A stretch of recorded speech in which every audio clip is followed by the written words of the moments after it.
हैदराबाद में खाना बदोश writers cafe तरफां 5 ॾींहनि वारो अयाज़ मेलो जारी आहे। राइटर्स कैफे जे अंगण ते मुनक़द कयल 7 अयाज़ मेले में अदबी ऐं फ़िक्री वहकूं थियूं।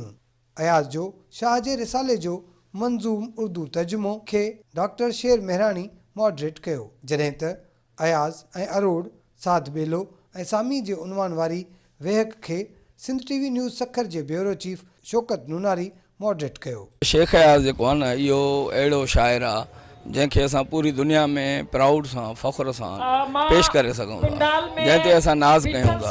सो हीअ हिकिड़ो बहितरीनु एफर्ट आहे खाना बदोश जो, ऐं उन खां सवाइ सिंध कल्चर डिपार्टमेंट त पंहिंजे हिकिड़े अज़ीमुल शान हिकिड़े कदावर हिकिड़े यूनानी देमालाई किरदार जहिड़े शाइर के खराज तहसीन पेश कयूं था। अयाज़ मेलो यहाँ पे गैदरिंग देख के, यहाँ पे लोगों की संगत देख के, कहाँ कहाँ से लोग आए हुए हैं, पूरे सिंध से यहाँ पे नौजवान लड़के लड़कियाँ दानिश्वर आए हुए हैं। और खराज अक़ीदत किसको है?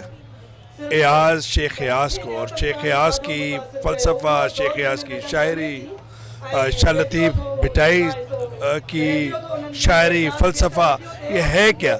ये हमारी जो धरती है उसके अंदर जो एक भाईचारा है और सारे मज़ाहिब एक दूसरे के साथ मिलजुल कर रहते हैं, ये जो तहजीब है हज़ारों साल की, यही पैगाम देती है। मूंखे लॻे थो त अहिड़ा प्रोग्राम असां सभिनी लाइ बि, इवन असां जेतिरा बि अॻियां वधी वञूं, असां जेतिरो बि अदब खे पढ़ियो हुजे, अञा किथे न किथे इन जे ख़िला रहे थो। माना असां मूंखे लॻंदो आहे त इहा हिकिड़ी अहिड़ी शइ अणखुट आहे, इहो समुंड आहे। तव्हां जेतिरो पढ़ंदो तव्हांखे लॻंदो बसि 2 कतरा ई अञा असां कनि, इहो पॉसिबल न आहे असां इंसान लाइ। हे अयाज़ मेलो जेको असांजे लाइ लॻियो आहे, बल्कि हिकिड़ो अदबी मेलो आहे, हिकिड़ो सोशल मेलो आहे।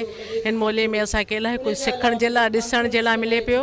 अॼु त हिन मेले में मूंखे हिकिड़ी नई ॿी बि शइ नज़र आई त माने उमरकोट जा कुझु माण्हू हिते हिकिड़ो पापड़नि जो स्टॉल लॻायो आहे। न सिर्फ़ु हिकिड़ी माने अदबी मेलो आहे या हिकिड़ो सोशल कॉन्टेक्ट मिलण मिलाइण जो मेलो आहे, पर हिते सिंधी शयुनि जी बि पब्लिसिटी कई वई आहे, जेका हिकिड़ी ख़ुशि आइंदा ॻाल्हि आहे। अयाज़ मेले में अदीबनि, दानिश्वरनि, फ़नकारनि ऐं शाइरनि समेत नौजवाननि वॾे तादाद में शिरकत कई, जॾहिं त मुशाइरो पिणु मुनक़द कयो वियो। कैमरामैन नसीब दिन सां गॾु फ़हीम बबर, सिंध टीवी न्यूज़ हैदराबाद।